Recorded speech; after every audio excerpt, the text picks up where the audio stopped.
میرے دوستو، گھر میں 5 مقامات جہاں شیاطین رہتے ہیں، ان سے محتاط رہیں، ٹھیک ہے؟ احتیاط کرنی چاہیے۔ نمبر 1 یہ ہے کہ غیر استعمال شدہ بستر۔ اگر آپ کا کوئی بستر طویل مدت تک بچھا رہتا ہے اور اس پر کوئی نہیں سوتا تو یہ شیطان کے ٹھہرنے کی جگہ بن سکتا ہے۔ حدیث نبوی ہے صلی اللہ علیہ وسلم کہ بستر کو ہمیشہ لپیٹ کر رکھیں، ہر 2-3 دن بعد اس پر قرآن پڑھا ہوا پانی کا یا عطر چھڑک دیں۔ آگے غسل خانہ، باتھ روم، یہ جگہ شیاطین کے رہنے کا سب سے بڑا مرکز ہے اور یہاں موجود شیاطین انتہائی ناپاک اور خطرناک ہوتے ہیں۔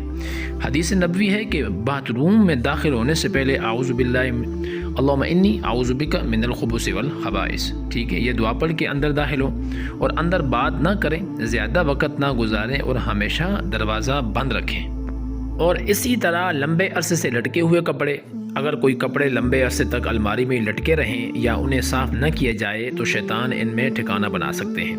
حدیث نبوی ہے کہ کپڑوں کو مناسب طریقے سے تہہ کر کے رکھیں، ہر کچھ دن بعد الماری کھول کر سورہ فاتحہ اور آیت الکرسی پڑھیں، کپڑوں پر قرآنی دم کیا ہوا پانی یا خوشبو چھڑکیں۔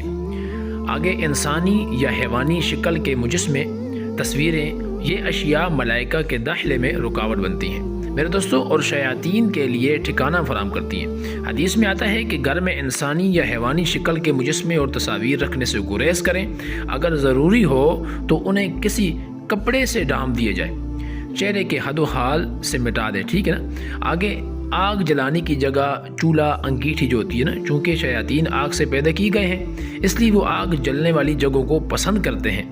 آگے اس میں احتیاط کیا ہے کہ چولہا جلاتے یا بچھاتے وقت بسم اللہ الرحمن الرحیم کہیں، چولہے یا آگ جلانے کی جگہ کو صاف رکھیں اور اس پر قرآن پڑھا ہوا پانی چھڑکیں۔